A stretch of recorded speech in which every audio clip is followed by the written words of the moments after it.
ከሰማይ ነው የሚወርዱ ማለት እግዚአብሔር ራሱ ነው የሚለኩሰው። ካህኑ ተፈትሾ ክብሪት አለመያዙ በደንብ ተፈትሾ ራሱን አሳይቶ ይገባል። እስካሁን ድረስ አልቆመም።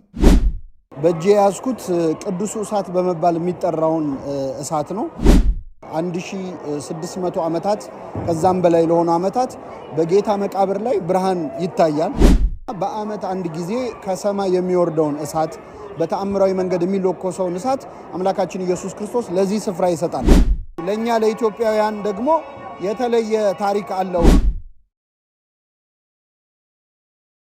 አሁን የምገኘው በጌታችን በመድኃኒታችን በኢየሱስ ክርስቶስ መቃብሩ ስፍራ ነው።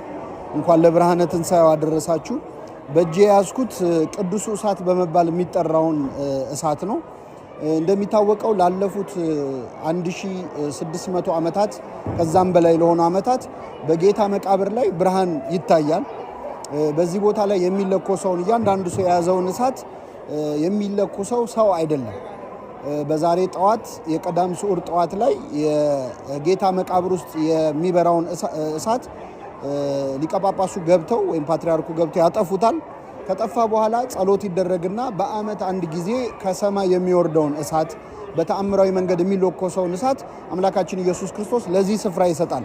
የትንሣኤው ብርሃን ከሚመሰከርበት ማስረጃ ሆኖ ከሚጠቀስ ነገር አንዱ በዚህ ቦታ ላይ የሚወርደው ቅዱስ እሳት ነው።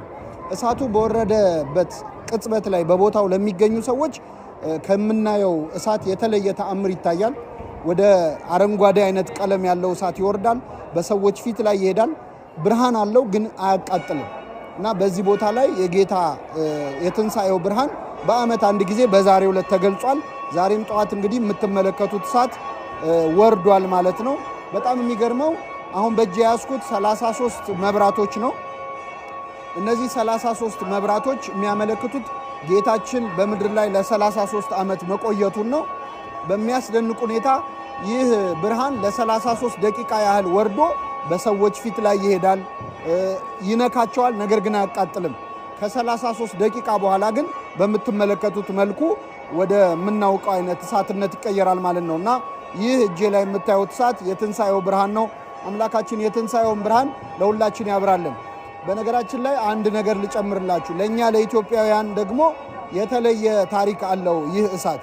በአንድ ወቅት ቅዱስ እሳት በሚወርድ ሰዓት አንድ ኢትዮጵያዊ ይህንን እሳት ለመለኮስ ሊገባ ሲል በጥቁርነቱ ንቀውት አባረው አስወጥተውት ነበር እና በዚያን ዕለት ይህ እሳት የወረደው ለዛ ኢትዮጵያዊ ነበረ እና በዚህ ምክንያት ብዙዎች ተጸጽተው የኢትዮጵያ ሰዎችን እምነት አክብረዋል። በዛሬው ዕለት የሚነበበው ተአምር የዚህን ኢትዮጵያዊ ታሪክ የሚያሳይ ነው።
ሌሊት የሚለኮሰው መብራት ከሰማይ እንደሚወርድ ታውቂያለሽ?